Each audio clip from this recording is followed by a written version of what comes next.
It's a unique club in that the only requirement for being a member is that you have made a 1,000 nautical mile passage in one hop, non-stop, on a boat of less than 70 feet.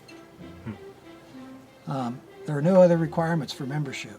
The membership is not about who you are or who you know. It's only about what you have done. That's it, period. You join by filling out some paperwork, and you need a sponsor. So you need somebody inside the OCC needs to recommend a member. you. Or if you contact them through the website and get the application, and you have a friend who can attest to your passage, I guess. Really, all that That's matters. the main thing. And who's someone with some credibility, like a yacht club officer, or who knows? I don't know. Maybe Power squadron person. Your priest. I don't know. But anyway, that's an alternate to having a member sponsorship. I see. And now they're also doing an associate membership, which is for anyone who'd like to join who has the intention. And the way they state it is the intention of doing a passage within 3 years. Someone who's aspiring to become a cruiser or long-distance voyage sailor can become an associate member. Right. It's a British-based club, but having said that, from the very beginning, they've had international membership. So Humphrey Barton was the founder. He was a famous long-distance racing sailor. In 1954, they started And the he club. founded the club in 1954, and among the original 20-some founding members were both Americans and Brits. And now I think they say they have membership in 47 countries or something. 48 nationalities. Really? Wow. Yeah, 48 All over the national- world. Yep. And what we find is that if you have your flying fish flag up and there's another flying fish flag in the anchorage, there'll be a party. From any one of those other countries. Doesn't Yeah. make any difference. And in the Caribbean in particular, it was really a wonderful thing. We feel very privileged to be a member. You know, having the flying fish flag It's an honor. advertises an achievement, right? But it's not an elitist group. You know, it may feel that way in the sense that, well, we have to do the 1,000 miles before we can join that club. But that's what we're all about, you know. And we've never been to an OCC gathering where we felt uncomfortable because we didn't have the white tie and all that kind of stuff. I think from the photographs we see that their meetings in England are probably a little more formal, but it's just it's the local style, you know. It's like here, we're a little less formal. Yeah. It's the way we are in the U.S., you know, in the colonies. Besides that, you don't have to be a cruiser on a boat that you own. You can be crew. You can, sign on for someone who's doing a transatlantic, and you've got your 1,000 miles. You're qualified. You can just be a need to member. have been on the boat Crew. in some Crew. role, role, Right. Exactly. for at least 1,000 miles. Yep. That's a minimum. 1,000 nautical miles. So all the people that you ever meet who have the flying fish, flag, courtesy flag on their boats, you know that they've done at least 1,000 miles. Yeah. And, Exactly. And that they'll be happy to meet other members. As a friend of ours who we sponsored, they did their qualifying trip 20 years ago, 30, Yeah. 40, I Yeah. don't know. But he wasn't much of a joiner, but he joined the OCC because he said, I know all these people are real sailors, Yeah. and we really have enjoyed it.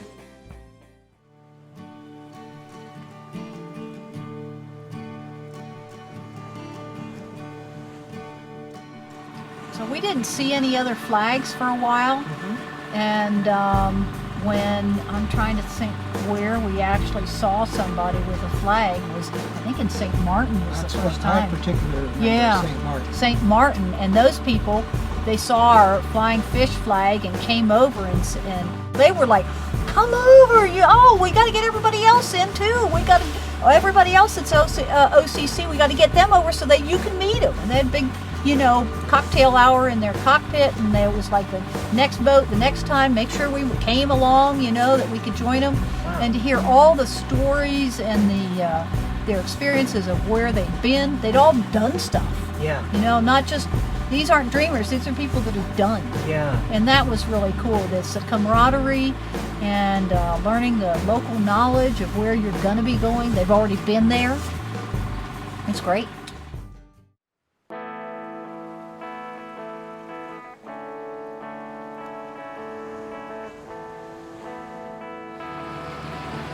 On the East Coast, there's a pretty active group. Yep. So we've been to some really good rendezvous. A lot of members have done their passages, and they're not passage making currently. But they still really enjoy that period. They've had a great time cruising. So now they're coastal cruisers and doing trips, dinners, and things of that nature.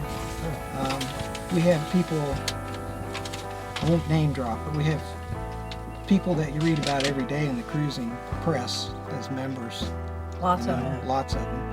So you get to meet We're those people impressed. in a casual setting.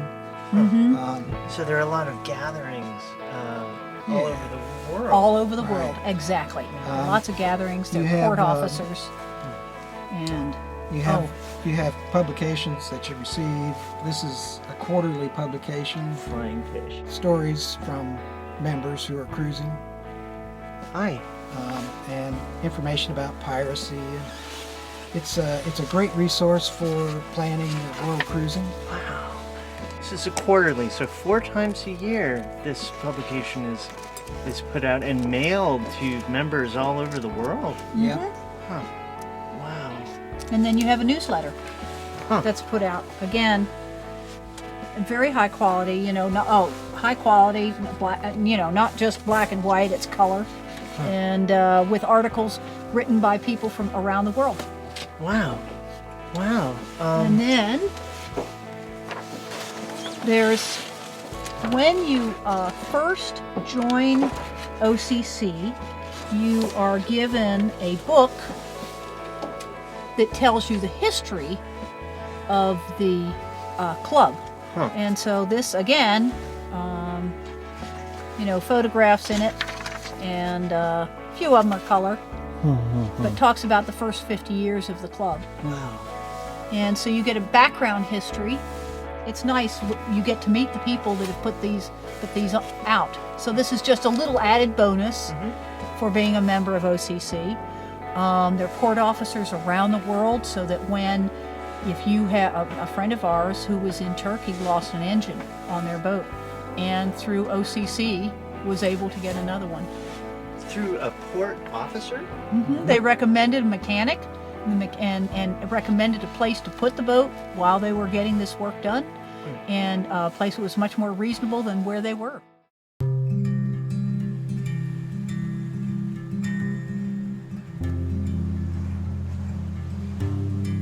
Port officer is a person that is familiar with their area.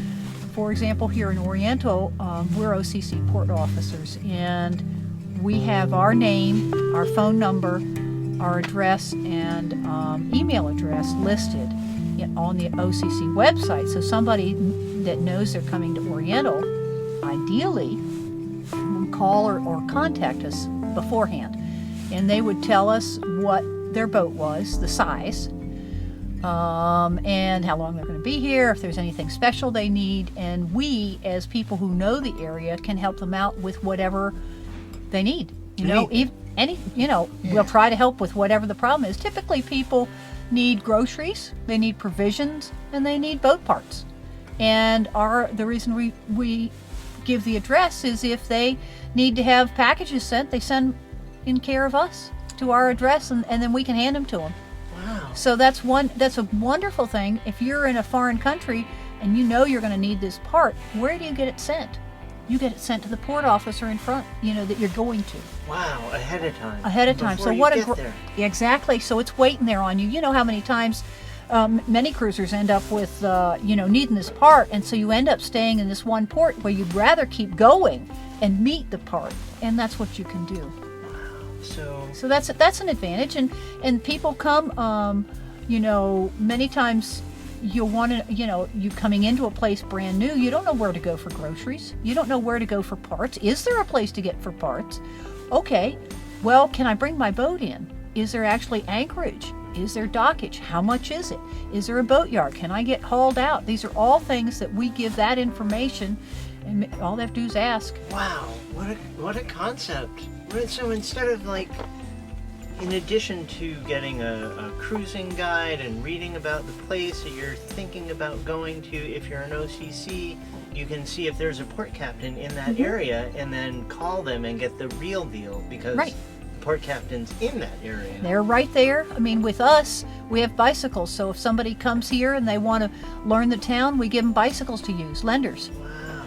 And that way they can, if they're here, we say, do you need to make a run to Walmart?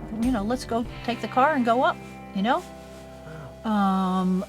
all sorts of things. If they need a mechanic, we can recommend people, or a woodworker, or whatever, the electrician, we will help them find whatever they need. That's a huge amount of support. They're port captains all over the world? Yes. Mm-hmm. Wow. Yep, 48, like I said, 48 different nationalities around the world. And people up and down the East Coast, all over England, all over the world. So your local person, right there on the street that's lived there. Maybe they've lived there all their lives. Maybe they've just come there recently, like here, us to Oriental, but we still learned all about this stuff because we like the place so much. And they're port captains because they want to be port captains, and so they're looking forward to my call. They want you to call. Yeah. If you don't call, they're disappointed. They don't want people passing through without calling them and say, hey, I'm going to be coming to your area. And they're like, yippee. They're a good way to get to know the area that you're going to give you an introduction to the country. If it's a different country, different location. Typically when people come, in this area, Oriental has its problems in the respect that all of North Carolina, you have shallow depths. And with a lot of OCC, people have deep draft boats. So this can be a problem when you have a 7-foot draft coming into Oriental. We are always hoping they're 6 foot. When you get a call. Yeah. We get them. We've, brought them in and found places for them. At friends' houses, behind their house, at different docks. Tell them about the Freetown dock that's available. And the anchorage, and had them over for dinner, and then they have us over to dinner at the boat. It's you get to know them and get to see the different boats. That's the neat thing. Neat thing about being a port captain. Right. You get all the advantages of. I think it's just wonderful because you get to see meet all these people. They're fabulous, but it's fun. We really enjoy it. Yep. We'll have to give it up when we go cruising again, but maybe we can find somebody else to cover, somebody here that will cover for us. Yeah.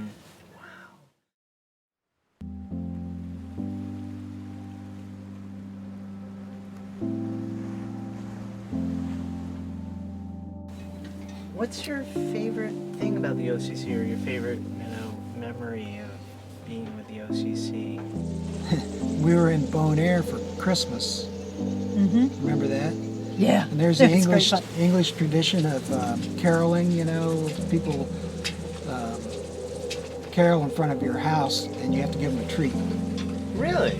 To get them to go away, basically. So here came a dinghy load of Brits, OCC people. One dressed up as a Santa Claus and Father Christmas. And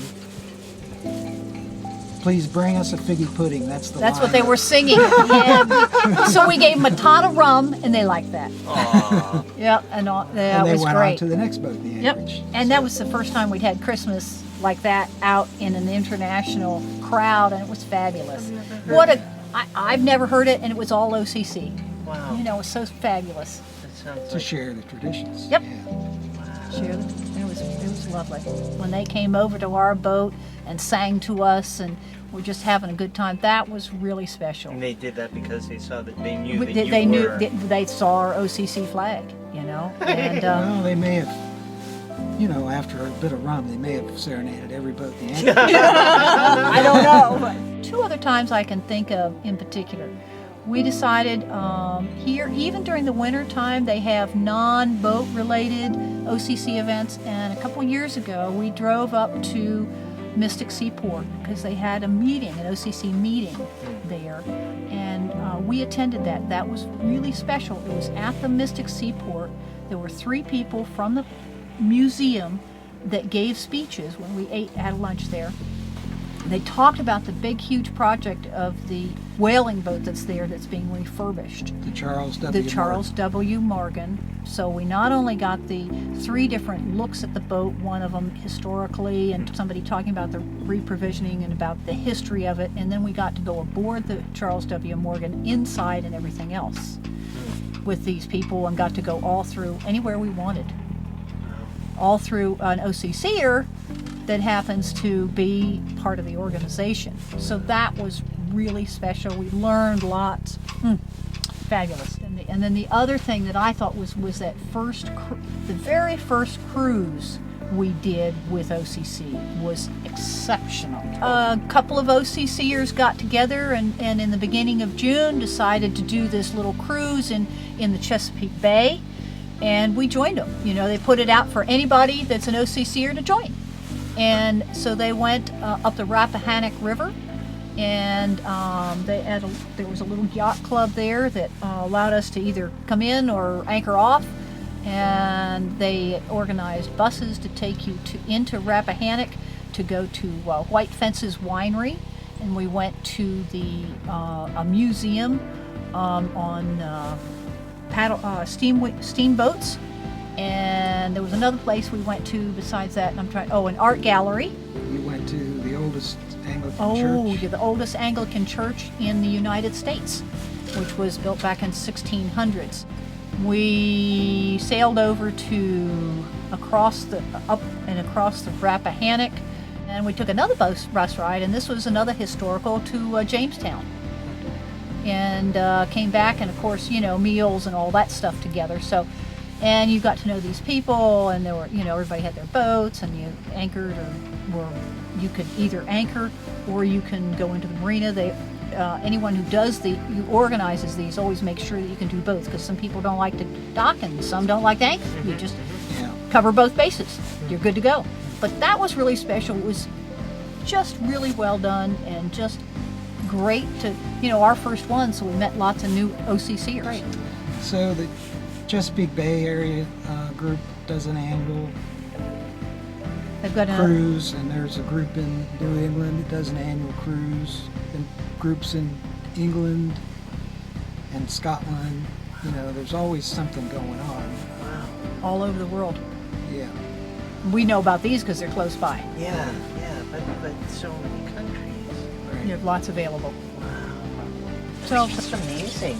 You become a member of this global cruising family. absolutely.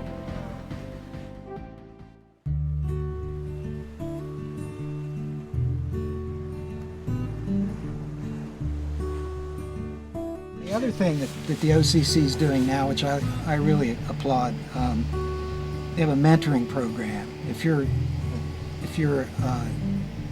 a young person who's interested in doing an ocean passage or learning about Cruising. open ocean cruising, they will actually help people financially make this happen. And put them together. Yeah. It's called It's called the OCC bursary. Well, there's two things. The mentoring puts you together with experienced people. That's who true. will give you advice and be, you know, your uncle, your Uncle Don, who's, you know, been to the Caribbean or whatever. Huh. And the other thing they do is called a bursary, and they will actually help pay expenses for young people to have learn. the experience of an ocean passage. So if I'm a younger person interested in cruising, voyaging, the OCC, what do I do? How do I... You would go to the website, And I'm going to say this not being absolutely certain, but I think this is for people who are 30 and younger. Okay. You would go to the website, you'd contact OCC. They give you a contact there and Goes see from what there. happens, So Take that it from there. I do know that the young person, says, well, I would like to do a passage, and you say, this summer, and you say, okay, well, where are you located? Let's see whom we know of that needs crew, and we'll try and put you together. Wow. So they're involved in the whole process, and then trying to help out to help encourage youngsters to get out here and cruise. Yeah. Wow. You don't have to be old to do it. Wow. And you don't need to have 1,000 miles. And No, you're going to you're get have your, them when you're done. when you're done. When you're done. Wow. Yeah.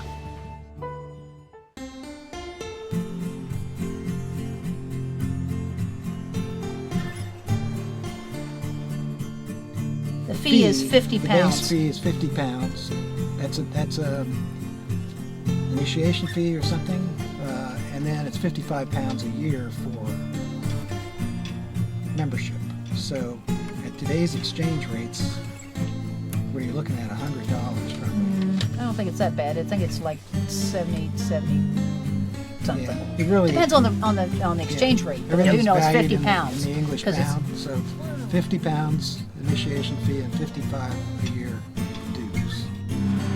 When I first started cruising, I was single-handed and went from Boston to the Bahamas. And my biggest fear was just not being able to meet people and being, sort of being alone. And I found that I made such great friends with all these cruisers and all these ports all over the place. But to think of having this OCC membership in addition to that, being able to come into a port and go, oh, you're OCC, so I don't need an excuse to, some other excuse to row by and say, hi, you're OCC, I'm coming over. Absolutely. Yeah. Huh. And the other thing is that, there you had to wait till you get there to meet the people. Right. Here, you call ahead of time and say, hey, Joe, Email. Email is good. We'd like to do email because it kind of is an easy way to get in to meet somebody. Then they email back. You get this conversation going, Wow. and they find out when you're going to arrive. They try and get everything set up. Well, I'm convinced. And will you sponsor me? Sure. We'd love to sponsor Thank you. you. Absolutely, we would love to sponsor you. I think you will enjoy the membership for lots of reasons. Yeah. But the main one is the camaraderie, and as you go up the East Coast, you probably won't see very many flying fish flags. Yeah. But when you do, it'll be an event. Really? So, Yeah. yeah, it'll be an event because when you see another flying fish, you'll see, oh, hey, that's my first flying fish, and you need to tell them that and say, hey, guess what? I just started flying my flying fish flag, Bergie, and you're it. And they'll, oh my gosh, it'll be great.